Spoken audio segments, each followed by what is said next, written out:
good Sunday morning to you guys. Alabama coming off a 73-0 win over UL Monroe to kick off the home slate in Bryant-Denny Stadium on Saturday night. It is Sunday morning. We're recording on Sunday morning. As always, instant reaction pod and continued coverage coming out on Bama247 from Mike and Alex. How we doing on this Sunday? A little bit of a, we'll get into it, but a better feeling, objectively coming out of Saturday.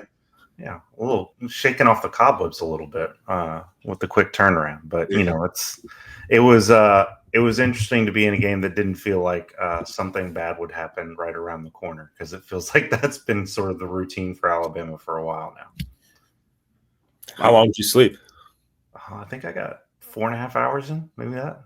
Yeah, it's roughly what I got, but I don't make excuses. I just show mental toughness and passion. Sorry, what were the words that were used after the game? I already forget because it was the middle of the night. Did you look in the mirror and have a players only meeting with yourself? Well, that's what I was asking you during the game. I said, did ULM, because their athletic director is their head football coach, I said, what sort of conversation did the athletic director have with the football coach after that game?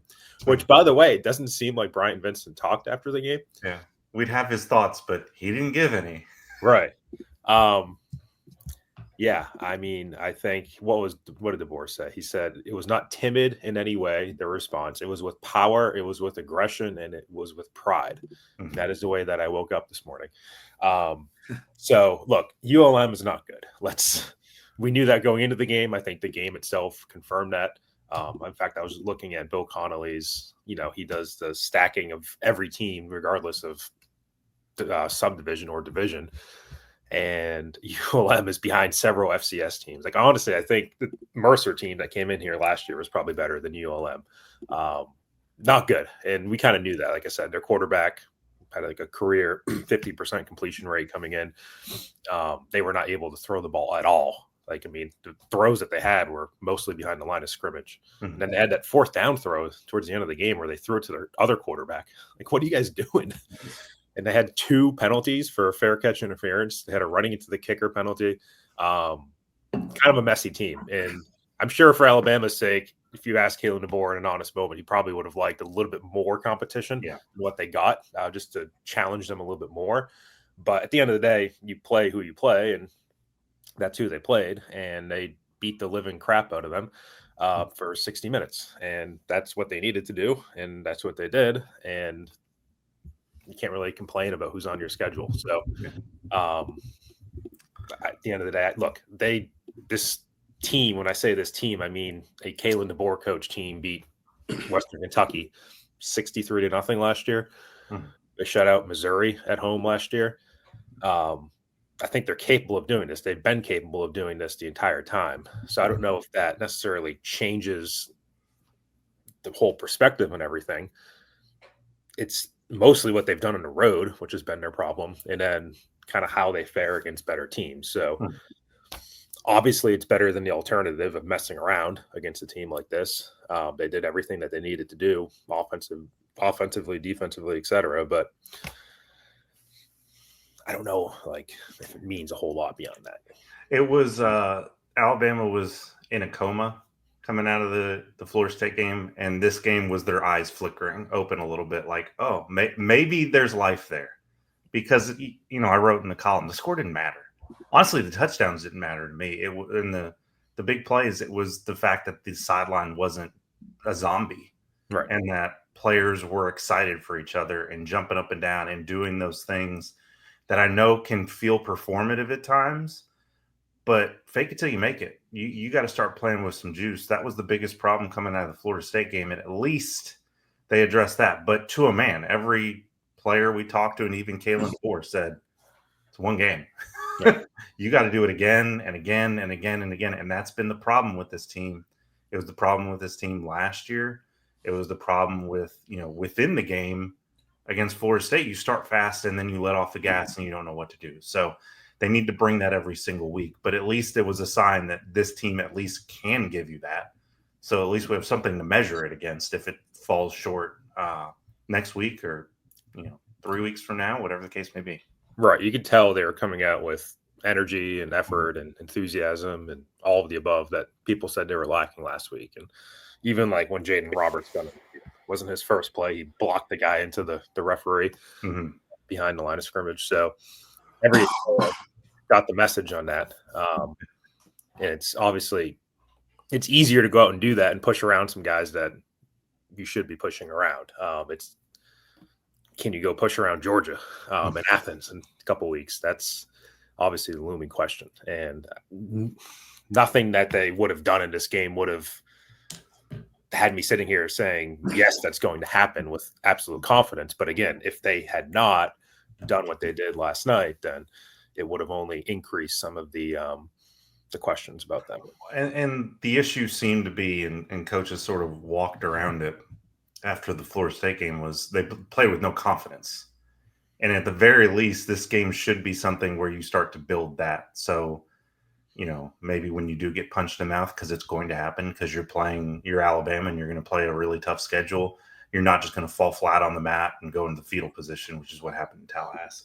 Yeah. I was talking with some recruits, and parents of recruits are kind of saying the same thing. It's like, yeah, encouraging, but it needs to continue to be consistent this season. I guess next, and again, kind of what this reaction shows, we talked about it. It's kind of just off the rip. We're just going to kind of just discussing the game, kind of looking at it on the offensive side. I'm kind of wondering maybe what your biggest takeaway was. I'll real quick.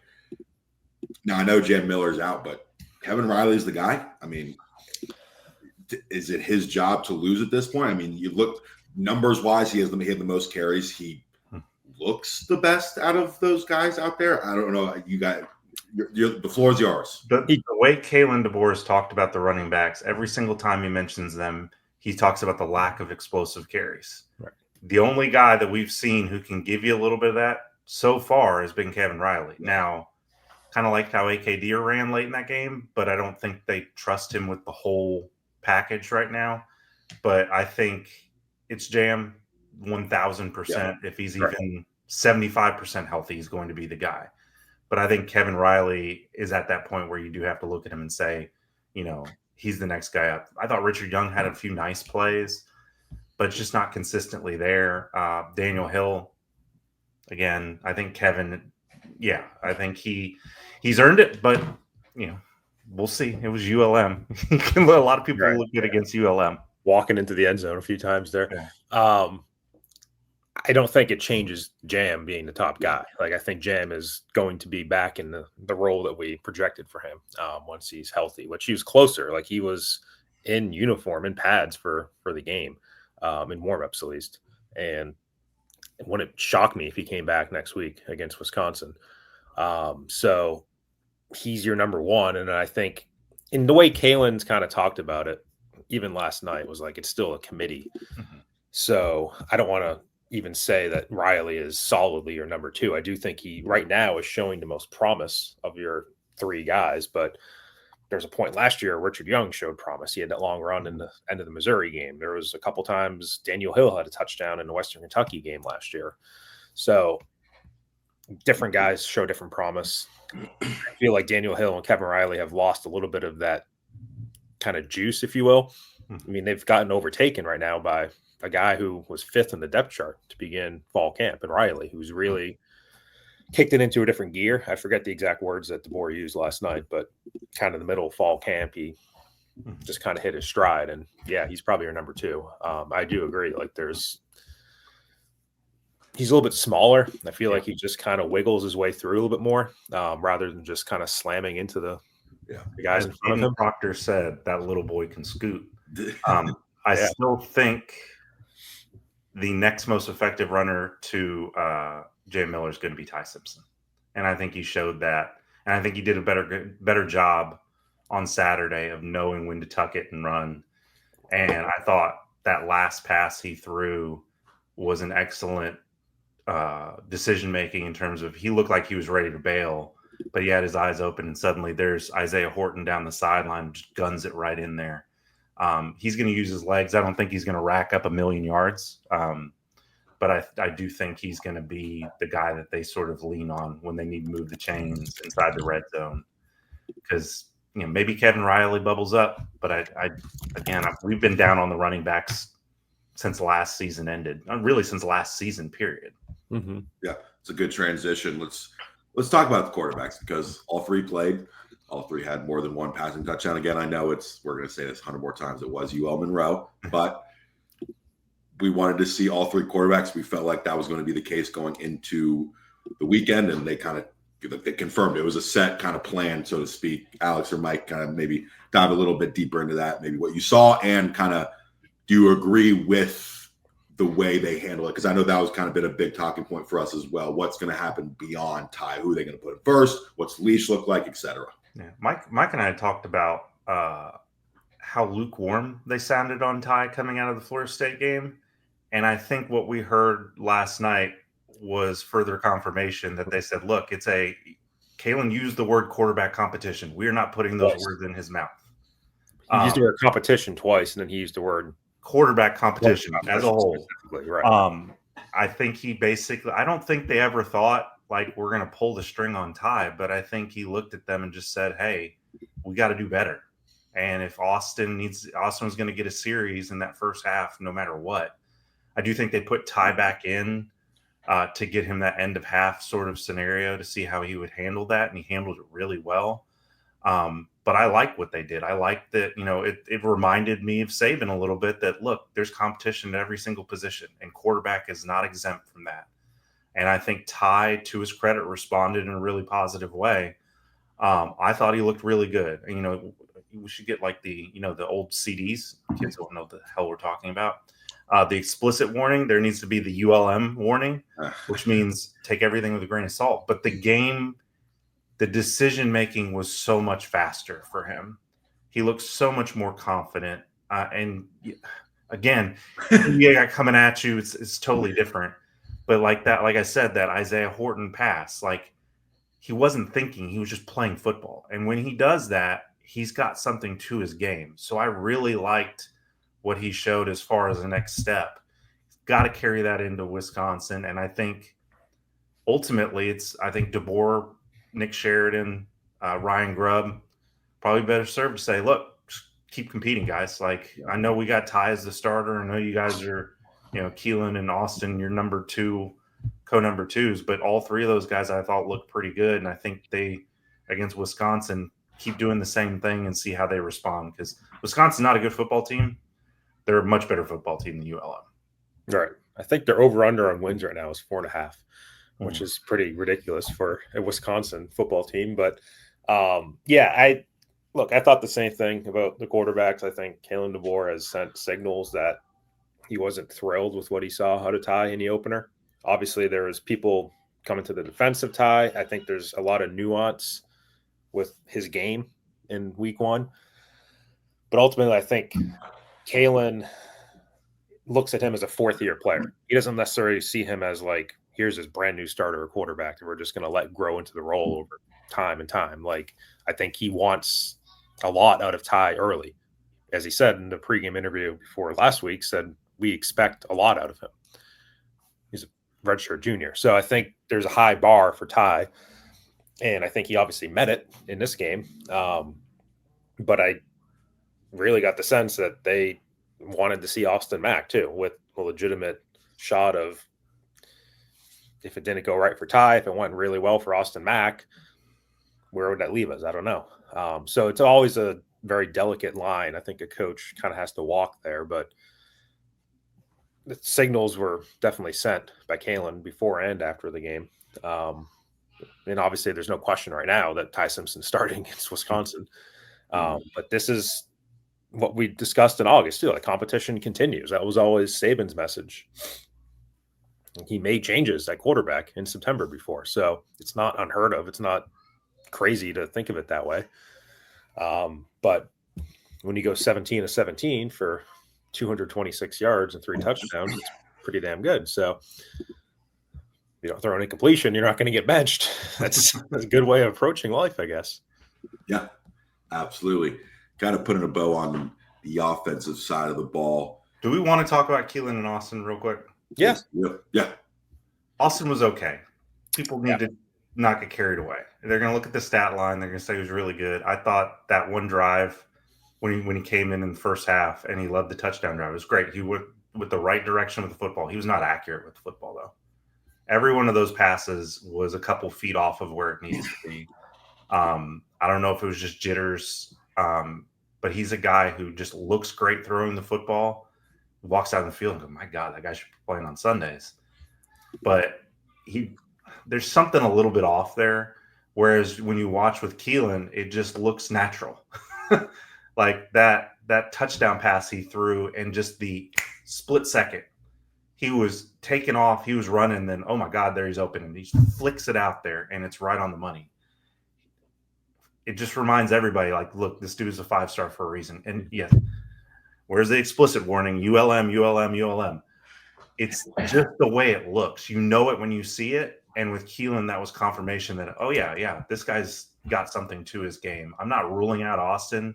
I just think people need to pump the brakes just a little bit on him, because as good as he was, when you look at it closely, there were some things that could have been better, namely ball placement. And that's no wonder when Kalen talked about Ty winning the job, or the way he talked about Ty was catchable football. That was the word he used over and over and over and over again. Austin needs to get a little bit better in that area, just based off what I saw on Saturday. Mr. Mike? I hope you don't hear anything in my background, but all good. Okay. It's there's a lot going on behind me. But I thought you were gonna lay into me there. I was like, no, I agree with everything you said. I think the pocket presence from Keelan was impressive on the touchdown pass.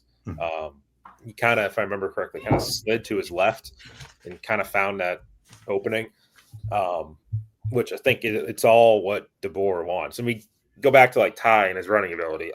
I still don't think they want Ty to run a lot. I think that's kind of the back pocket thing if they need it. But I think, in my opinion, Ty ran too much against Florida State.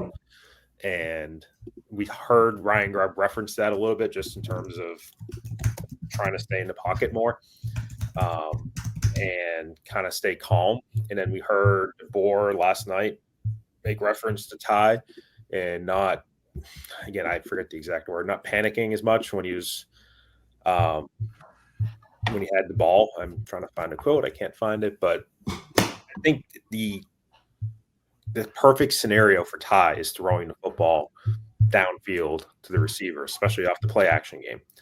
The quote he's also really good at doing that, or he's going to be really good at doing that too.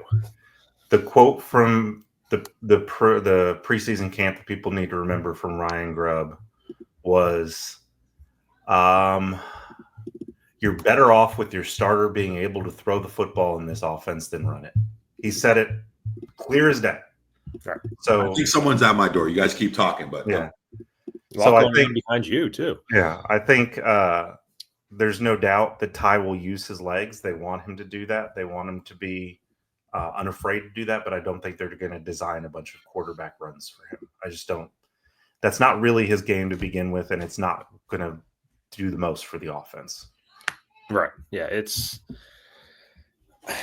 Austin Mack does look good in shorts. I think he's the best, as they say. I remember Josh Allen always got that compliment. But he's got the best, like, physical body type, I think, for the position. Ty doesn't really have that, but Ty, I think, is holding off Austin because of the accuracy. Mm-hmm. Is helping him. And trusting that he's going to go to the right place with the football. I don't know that they necessarily trust Austin to do that at this point. But this also seems like right. This also seems like a great opportunity for me to mention that quarterback last year, who goes by the name of Jalen Miller, also had some pretty good games passing against some bad opponents. Yeah. So before we kind of look at this as a brand new leaf, and they found, the passer that they were lacking, Jalen Milroe last year against Mercer, 11 of 16, 186, 2 touchdowns. Last year against Western Kentucky, 7 of 9, 200 yards, 3 touchdowns, averaged almost 23 yards an attempt, almost 30 yards in the air per attempt. It's amazing how that quick strike ability just vanished. Right. 2 years ago against Chattanooga, 13 of 16 for 197 yards, 3 touchdowns, no picks. 2 years ago against Middle Tennessee State, 13 of 18, 194 yards, 3 touchdowns. Like, Jalen Monroe had these games too. So I know everybody loves to pile on, Ty, or not pile on Jalen and say that Ty is fixing everything that was wrong. Like, let's kind of hold up on that a little bit, because Jalen's worst games were on the road when things got overwhelming, and Ty showed a little bit of that against Florida State, and he still has a game to go at Georgia. He still has to go to, Missouri, still has to go to Auburn, still has to go to South Carolina. Like, there's a lot of football left. And to Ty's credit, I think he was putting that all in perspective after the game last night when he said that this means nothing. Is part of what he said, and said we can't take the foot off the gas. We have to keep going. Just because we did it one week doesn't mean anything. We got to do it the next week and the week after that. And it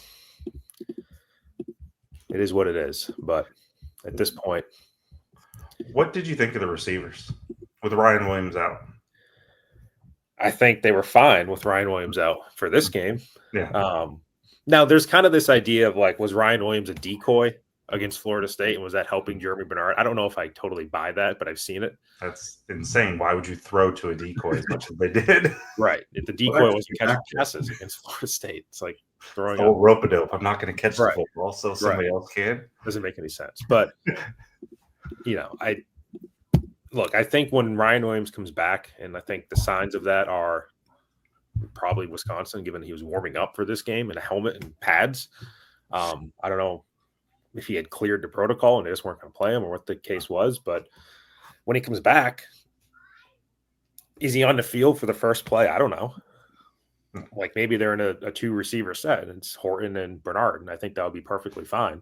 And that's what they did against Florida State to start that game too. So it wouldn't be some signal necessarily. Right. But in terms of snaps and opportunities and targets and all that, he may not be one of your top two guys right now. Mm-hmm. He might be there, the number 3 spot with Rico Scott. And at this point, Latia Brooks challenging as well. So I think you have to extend the whole concept of making everybody earn it with Ryan as well. So explicit warning. Latia Brooks looked really freaking good. That was the guy we saw in the spring and went, holy cow, he's going to be really good. And it sort of faded a little bit. And even when we saw the depth chart for the first time at Florida State, he wasn't on it. Derek Meadows was. So to see him come out early and be a guy they turn to, and just the quick twitch, the explosiveness, just fluid, it's all there. Now, can he do it against better competition? That's the thing. I think they're going to give him a chance to prove it, because I don't think this coaching staff is married to any receiver not named Jeremy Bernard at this point. Mm-hmm. I think even though I think they know how good Ryan Williams can be, at this point you got to be a little bit wary in terms of consistency, precision, all those things you really want from a receiver. And remember this, what position did Kalen DeBoer play? What position did he coach? He's a receiver. All those details he lives by. And you don't have to be a football genius to look at Ryan Williams and go, man, it's not there. So if somebody else is going to come in at a higher level and be trustworthy in terms of doing all those things, I don't think they're going to hesitate to roll with it. So I think you're going to continue to probably see some rotation there. I think Brooks is going to get a lot of looks. I think Rico Scott is. Maybe Cole Adams. He did a good job not dropping the football, which was a problem in one of those scrimmages. But I think they're going to throw some guys out there until they get a better feel for what they have. And Brooks, man, looked really good. And I want to see him play even more and see what he does against a better football team in Wisconsin. There's 2 players you didn't mention, I'm pretty sure. Jalen Hale and Jalen Mbakwe. Yep. I know people are excited about both of them, but I think this game was further confirmation that they're probably not need to chill on Jalen Mbakwe. He's on his 3rd position in 2 seasons. Like, calm down. Like, he's not supposed to be good right now. Like, granted, if he doesn't redshirt this year, then they want him to play running back. They want him to play quarterback. Columnist at AL.com wanted him to play quarterback because he was good at Clay Chalkville. I love Joe. What are you doing? Like, this is This guy is a project, and maybe he's going to end up being a good football player. It's not going to be today, probably not going to be tomorrow, probably not going to be next week or next month or even this year. And that's fine. And let it go. But that speaks to the point of his best path this year might be the red shirt. And he's played in 2 games now. So this would give him 2 more chances to play. Yeah. Wisconsin and I don't think the staff can afford to look at any player and say we're stashing him for next year because they don't know if they have it next year. Right. But if he wants to do that, I think that's a decision he's going to have to make really soon.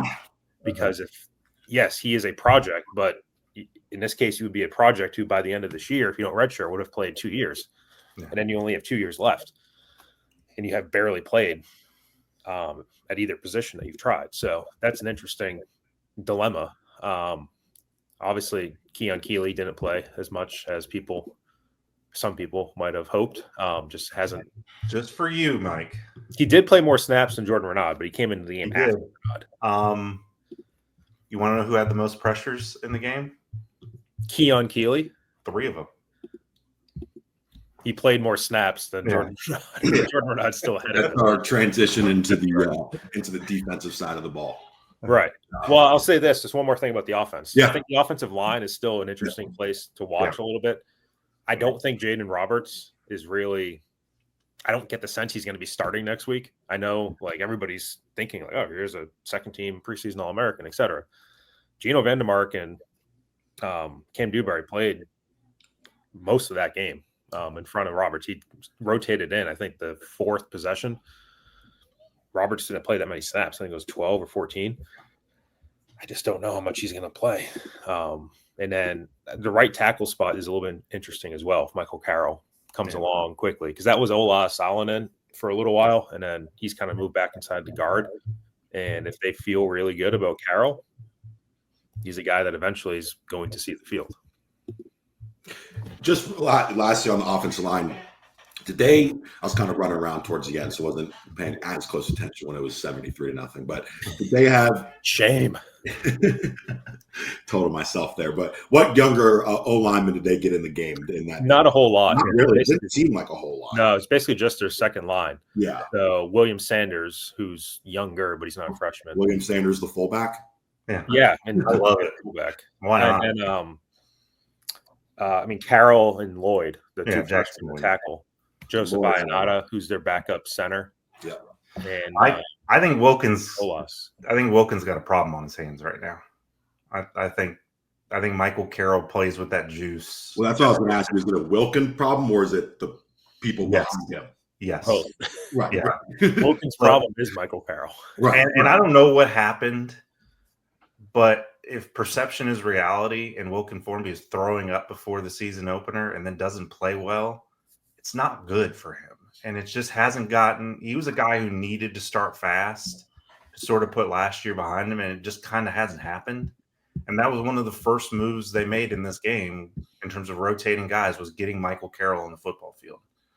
And, I think what Wilkin play 40, 41 snaps, something like that.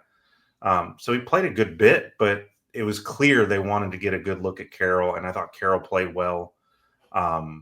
Obviously, it's a whole different deal when you're going to have to go play even next week against Wisconsin, but obviously on the road at Georgia.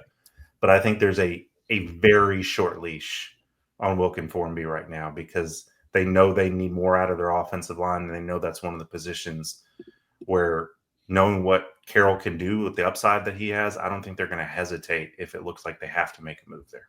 Yeah. And again, this was UL Monroe, but it's a big talking point. Grade Caden Proctor from what you saw on Saturday. It's a big, again, the competition, whatever, regardless, but it's a big talking point. You guys have shared your thoughts on Caden Proctor a lot, both on podcasts and writing. Just what do you kind of think? Mike, you want to take it? It seemed fine to me. I mean, it's a hard point. I mean, it didn't jump off the screen, though. Like, that's the thing with a guy against lesser competition, you just want to see him take his frustration out and knock somebody. Especially a guy like that who. Well, and to your point, top 10 pick theoretically. Dewberry did kind of jump out on the screen pretty consistently on Saturday. Now, again, I don't know if you knew this, but they played UL Monroe. Yeah. Defensively, shutout. All's great in the world. Alex kind of brought a stat to before we clicked recording. I don't know. You want to talk about that? Talk about the defense? Kind of just we'll do the same thing, just on defense. It was mostly not starters, but 12 missed tackles is not good. Yeah. I mean, you can't have that. No sacks. I don't care if they're trying to get the ball out quickly. Like, you got to get to the quarterback. And God bless him, LT Overton gets to the quarterback, and then if the quarterback blinks the wrong way, he's lost. And it's like, I hear Nick Saban in my head saying, affect the quarterback. That's the most important thing. Sacks don't matter. Well, when you have none of them, it's not good. Now, they did better in terms of pressures. I don't have the numbers in front of me. Keon Keeley had a nice day in terms of that, but you got to get to the quarterback, man. You got to tackle better. They got a little bit saved on that scramble where he threw the ball down the sideline. I thought it might have been a catch, but they ended up overruling the call on the field. It's a step in the right direction for the defense, but I don't think you walk away, even in spite of a shutout, saying, I feel great about this player, that player, this player, that player. Good to see Justin Jefferson make a play, but there's still a little bit of something there that hasn't fallen into place. Yep. I'm sorry. I'm just reading a thread on our board that MJ Churgwin is the Heisman favorite. Oh, there we go. The walk-on wide receiver. Like the walk-on Heisman with the Bullsworth Trophy. That there is one. Maybe he'll win it. Only on this podcast. Walk-on touchdowns. Who's the last walk-on to catch a touchdown for Alabama? Giles Amos, probably. I don't think they had a walk-on touchdown catch that I can think of recently. Didn't expect this to be part of the podcast today. It is now. So prepare for that. Defensively, everybody was complaining about Justin Jefferson being too small last week. This week, he has an interception, lump jumping up in the air. Mm-hmm. It's easier not to look small against UL Monroe. Correct. Somebody had to say it. The defensive line, everybody's concerned about the depth of defensive tackle. That wasn't really an issue. The secondary was not tested at all. I mean, ULM cannot throw the ball forwards. I don't know. USF won a game not being able to throw the football forward. Right. But Byron Brown is much, much better than Aiden Armento, whatever the hell this kid's name is, like 28 yards passing. But like I said, he wasn't that good coming in either. So it's just, look, everything was overmatched. I think what I was interested, it's like it's hard to, again, because James Smith had a good game. I will say that. James Smith had a good game. It was kind of interesting to see who was coming in. Again, it was like beyond the starters. Who's going to, like, QB Reese got a lot of run. Steve finally saw Cam Calhoun. Cam Calhoun got a lot of run. Steve from Canada got a little bit of run. I was just kind of interested to see who was going to, come in that third and fourth quarters. I don't know if there's anything that stuck out to you guys there wise, but I just don't like QB Reese. It's exciting, but I don't know if he's on the field in 2 weeks or 3 weeks in Athens. No, exactly. That's the thing. This is their opportunity to do it. If it's not this game, it's going to be the Eastern Illinois game and maybe the Wisconsin game. Like, you can't bet on any of those SEC games being things where you just throw players in the fourth quarter. Yeah. Maybe it'll happen here and there, but you can't assume any of that. So, look, I think a guy like Helby Collins continues to be interesting to me just because of the expectations for him coming in. And he's still, even with Jeremiah Beeman's injury, and again, they're not the exact same player. Him and Keenan and Collins are not the same player, but Collins still is not in the top 4 to 5 defensive tackles. And he's a junior. And again, the eligibility clock is something that's important these days because players don't have the COVID year anymore. He has not used his red shirt yet. Just going to keep doing this all year and play 1 or 2 snaps every game? Or is there a way for him to use a red shirt? Alex, did we reach on Noah Carter? He hasn't played, has he? I guess so. I mean, I hear nice things about him, but part of me was like, are they just trying to figure out what they have at the top of the depth chart? Because Yonze Pierre was in the game quite a bit, even late in the game. But they didn't have Jamarian Latham at that position either. And they didn't have – yeah, that's true. Yeah. Look, this is why I like covering the actual season, and sometimes the preseason and spring drives me nuts because we spend a lot of time talking about guys that, quite frankly, are not going to impact the season. And we get swept up in it. And we create, you're going to sound like Nick Saban. We create expectations because what else are we going to do for 9 months out of the year? So maybe it's on us. Maybe Noah's still a year away. Maybe he's going to be a year away from being a year away all the time. I don't know. But Some of for your now, it boards doesn't look like be he a monster. figures prominently into the plans for 2025. Yeah, I think also what I learned in the rotation that Xavier Brown is just not coming off the field. They are not taking him off the field, and they shouldn't. No. Yeah, the Dijon Lee starting thing seems to have lost a little bit of steam these first 2 weeks. Yeah, quite a bit, but is he just going to play quite a bit when they're in dime? Right. Or It seems like dime is his opportunity to be on the field. When they move Zabian inside, they take Deshaun Jones off the field, and they put Mincy on the field as a third safety. What are you guys' thoughts on Dre Kirk? I mean, I was going to say. That was interesting.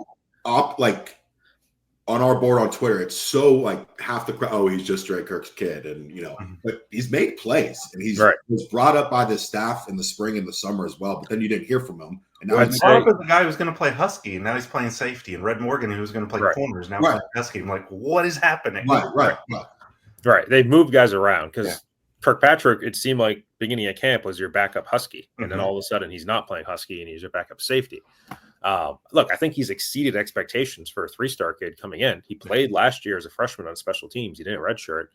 I think he'll play quite a bit next year too. Right. He comes in this year, and he's kind of got that kind of reckless abandon to his game. Obviously, probably too much because he's not going to be playing in the first half of the Wisconsin game, giving his targeting call that he had in this one. So, maybe he needs to reel it in a little bit, but he plays with that kind of aggressiveness that you want to see. So, I agree. Next year will be interesting.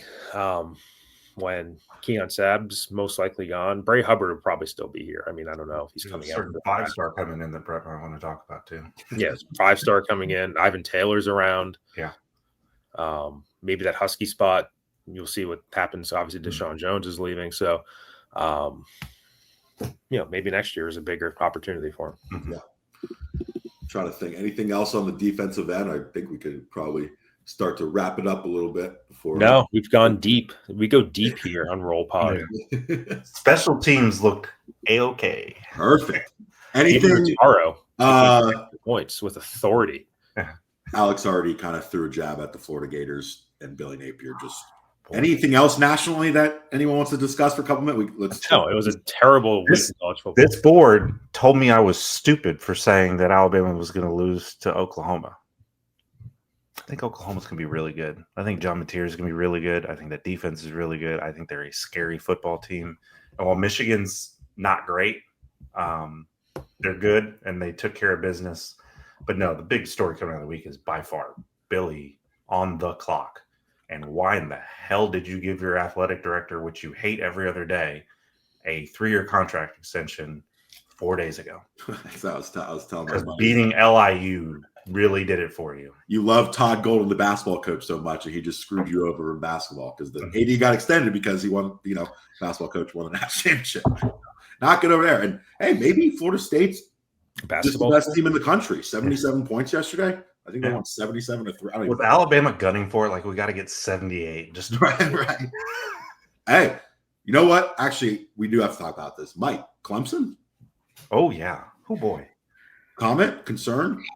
Dabo said that he was booing too. Big Lou's like you. He's on meds too. I love that commercial. Yeah. This is the weird shit you hear on long drives with Mike. It's one of those weird serious commercials for like, I don't know what the hell it is. Big Lou. Yeah. No, Dabo, I don't know. Tyler from Spartanburg was calling during the game, and Dabo answered the call. At what point do they accept that maybe Cade Klubnik is the problem? Because when they decide to just line up and run the football, they did pretty well. But then again, against LSU, they didn't do well running the football. Klubnik just seems like he's the guy on the poster, but I don't know if he's the guy in real life. Absolutely. Well, that was a loaded show, a little bit longer than anticipated, but loaded Roll Pod as always on Sunday. Thank you guys for joining. We'll be back Wednesday for another preview of what should be a better opponent and more exciting coverage coming out from Mike and Alex against Wisconsin. See you guys. Have a great start to your week.